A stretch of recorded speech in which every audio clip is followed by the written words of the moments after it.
"You're not authorized to open that safe," my brother said, turning the dial while relatives watched me step back. He pocketed the key and smirked. Then the bank manager asked for my ID. "My name is Emily Harper. I'm 34 years old, I work as a credit union assistant manager, and my job is all about precision and calm decision-making under pressure. For the past 5 years, I handled my late grandmother's finances, medical bills, and estate paperwork, while everyone else in the family stayed distant and uninvolved. I managed her accounts when dementia made it impossible for her to do it herself, coordinated with doctors and insurance companies, made sure bills were paid on time. My family labeled me the helper, someone useful for paperwork, but never important enough to include in actual decisions about the future. I sacrificed 2 job promotions that would have required relocating to different cities, choosing instead to stay local and support my grandmother through her decline. My relatives valued louder personalities and people who showed off their financial success, not the quiet reliability I offered. I lived modestly in a 1-bedroom apartment, avoid conflict whenever possible, and for years I believed that keeping the peace was what preserved family bonds. After my grandmother passed away 3 months ago, my relatives rushed to take control of her assets, assuming I would remain silent and step aside the way I always had. But I wasn't rich or glamorous, never demanded recognition or fought for attention at family gatherings. I had something they didn't expect. I had deep knowledge of bank procedures, authorization protocols, and secure asset access that came from working in financial services every single day. If you've been overlooked despite doing all the real work, subscribe. Drop a comment if you've been excluded from family decisions after carrying all the responsibility. This is about quiet reliability versus loud entitlement. Click like or hype if you believe accountability actually matters inside families, not just outside them. The family meeting was scheduled at the bank to open my grandmother's safe deposit box. The vault room smelled like metal and recycled air, cold and impersonal. My brother Trevor arrived first, dressed in a suit like he was attending a business deal, carrying a leather folder with documents he'd organized himself. He presented papers to the bank staff and announced publicly that I had no authority to participate. "Emily was just the helper," he said, looking at me with something like pity. "She's too emotional to be involved in financial matters." He physically removed the chair I'd been about to sit in, setting it against the wall behind him. My relatives stood in a cluster near the entrance, watching the scene unfold but saying nothing. The humiliation burnt through me. The safe was opened without my participation, Trevor turning the dial with deliberate confidence while a bank employee supervised. Contents were quickly inventoried: bonds, stock certificates, jewelry, legal documents in sealed envelopes. Everything removed and placed in a box Trevor had brought specifically for this purpose. I noticed immediately that some documents I remembered helping my grandmother organize were missing. The authorization form Trevor had presented looked outdated, printed on older letterhead I recognized from years ago. The bank staff appeared uneasy, exchanging glances, but they followed the paperwork he'd provided because it looked official enough. Trevor announced to the gathered relatives that assets would be divided among the real heirs, people who'd actually been family to our grandmother. He handed me a printed statement showing the proposed distribution. My name had a 0 next to it. No allocation, nothing. I stood there feeling powerless and erased. Then the bank manager, a woman I'd worked with on joint accounts, stepped forward and spoke carefully. "I need to verify something. Miss Harper, may I see your identification, please?" She was looking at her computer screen, her expression troubled. There appeared to be conflicting authorization records in the system. The betrayals accelerated after that meeting at the bank. First came complete financial exclusion. I was removed from all estate communications, every email list and notification system that had included me for years. Bank statements stopped arriving at my address. When I called to ask why, the representative told me that relatives had informed them I'd declined further involvement. I discovered that accounts had been transferred and consolidated without the required dual authorization my grandmother had specifically set up. Funds were moving, being reorganized, and I had no visibility into any of it. Second, the public character assassination began. Posts appeared on social media from my brother and cousins about the importance of protecting elderly people's estates from individuals who try to claim money unfairly. They never used my name directly, but the context was obvious to anyone who knew the situation. A coworker approached me in the break room and asked carefully if I'd lost access to something due to misconduct, if there was a reason the bank had restricted me. The rumor had reached my workplace. The family narrative painted me as greedy, as someone who tried to take advantage of a vulnerable woman. Third came document manipulation that made me question my own memory. Utility bills I'd paid out of pocket for 2 years were suddenly reclassified as rent, as if I'd been living in my grandmother's house instead of helping maintain it while she was in assisted living.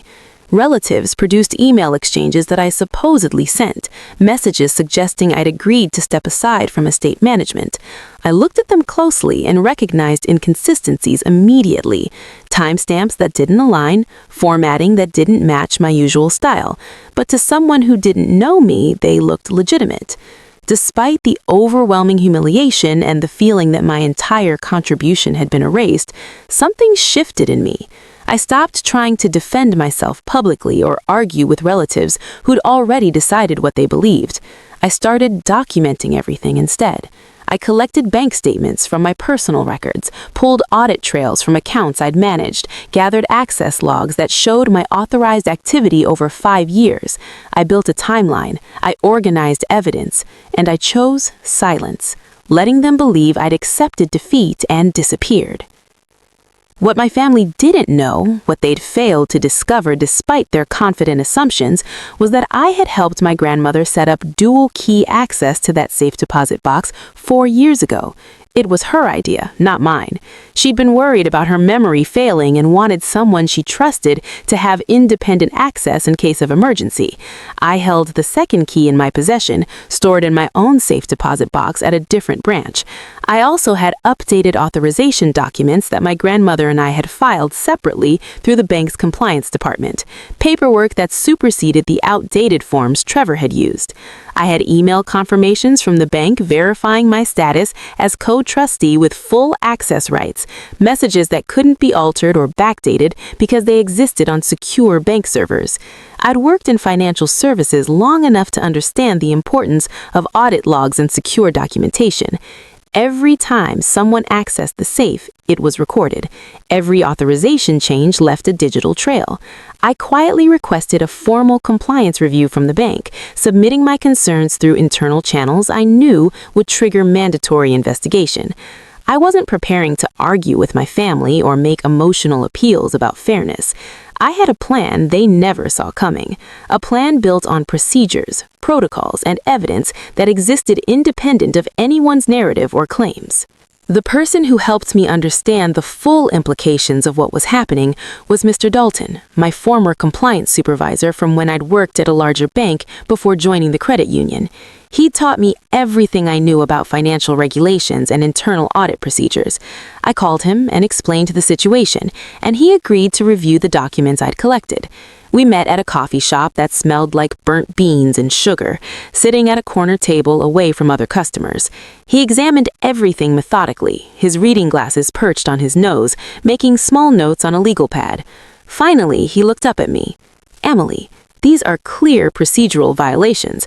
The bank should never have processed that access without verifying dual authorization status." He advised me to let the bank's internal audit proceed without interference, to trust the compliance systems we both knew were designed exactly for situations like this. Don't engage with your family, let the investigation work. Meanwhile, my family grew increasingly arrogant with their assumed victory. Trevor made plans to purchase a new car with his anticipated inheritance money, posting photos of vehicles he was considering. Relatives publicly thanked him for handling everything so smoothly and protecting the family's interests. A property appraiser was scheduled to evaluate my grandmother's house for sale. They talked openly about division of proceeds, about finally being able to move forward after years of burden. I remained completely silent, invisible to their celebrations. I didn't comment on posts or respond to messages. I let them commit publicly to their version of events, let them make plans based on money they assumed was already theirs. The tension built steadily as the bank scheduled what they called a formal review meeting, sending official notices to all parties involved in the estate. My family assumed it was routine paperwork confirmation. They showed up confident. The meeting was held in a private conference room at the bank's main branch. The space was small and formal, with a table that seated 8 and walls covered in corporate compliance posters. The air conditioning hummed overhead, too cold for comfort. A bank compliance officer I'd never met before sat at the head of the table with a thick folder and a laptop open in front of her. My brother and 2 of my cousins attended, along with the family attorney they'd hired. I sat alone on the opposite side. The compliance officer introduced herself as Miss Chen and explained that the bank had completed an internal audit of the safe deposit box access and estate account activities. She began presenting findings in a calm, professional voice. Access logs show the safe was opened using a single authorization key on March 15th. However, this account was established with mandatory dual authorization requirements. She displayed a screen showing the account setup. 2 separate authorizations must be present for access. My brother leaned forward, confident. We had proper authorization. I presented the documents. Miss Chen nodded. You presented documents dated from 4 years ago. However, updated co-trustee paperwork was filed 2 years later, superseding those initial forms. She looked at me. Ms. Harper, do you have your authorization key? I reached into my bag and placed the second key on the table between us. The small metal object seemed to fill the entire room with its presence. I also slid across the updated paperwork, still in its original bank envelope with official stamps. My brother's face went pale. The compliance officer continued. The audit also revealed that documents removed from the safe included a revised will and trust amendment filed 18 months ago. These were not disclosed during the unauthorized access. Trevor tried to speak. This was a family agreement. Everyone understood the arrangement. The officer's expression didn't change. Do you have written consent from Ms. Harper authorizing the solo access and document removal? Silence. Nothing. He had nothing. Ms. Chen pulled up more records on her screen. Bank regulations require documented consent for joint access accounts. Without it, the March 15th access violated account terms and potentially state banking laws. She looked around the table. The bank is declaring the access unauthorized and freezing all related estate assets pending legal resolution. I spoke then, my voice steady and cold. You didn't secure the estate properly. You tried to bypass the protections that existed for exactly this reason. The authority in that room shifted like physical weight moving from one side to another. My relatives sat frozen, their confident expressions collapsing. The family attorney closed his folder and advised them quietly not to speak further. The bank began recovery procedures immediately, initiating legal review processes that would examine every transaction that had occurred since my grandmother's death. The estate was placed under formal court supervision within 2 weeks, with me appointed as co-administrator alongside a neutral third party. Unauthorized distributions were halted immediately. Some funds that had already been transferred were recovered through bank reversal procedures. My relatives began publicly blaming one another for the failed strategy, Trevor claiming he'd been misled by the attorney saying he'd only worked with the information provided. The family fractured under the weight of their exposed assumptions. I focused on honoring my grandmother's actual wishes, following the revised will that had been hidden in the safe, distributing assets according to her carefully documented intentions. I maintained the house the way she would have wanted, donated items to charities she'd supported, and handled everything with the same quiet precision I'd always used.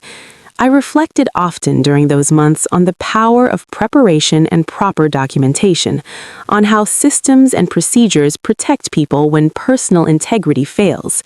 My grandmother had trusted me not just because I was reliable, but because I understood how to work within frameworks designed to prevent exactly what my family had attempted. They locked the safe thinking control meant possession, but the truth was never inside that metal box. It lived in the records they couldn't erase, the audit trails they didn't know existed, and the procedures they'd assumed didn't matter. If you've been excluded from inheritance decisions or financial access that was rightfully yours, you understand this completely. Share your experience in the comments about being denied access or misrepresented by family members who assumed you wouldn't fight back. Subscribe to join a community that values fairness, documentation, and standing up for what's right. Knowledge and preparation protect your rights when nothing else will. Click Hype to help this story reach others who desperately need to hear it. Standing up for yourself is tough, especially against family who expected you to stay silent. If you've been there, subscribe and become part of our community. Let me know this story helped by clicking Hype, and tell me where you're watching from. I love seeing how far these stories travel.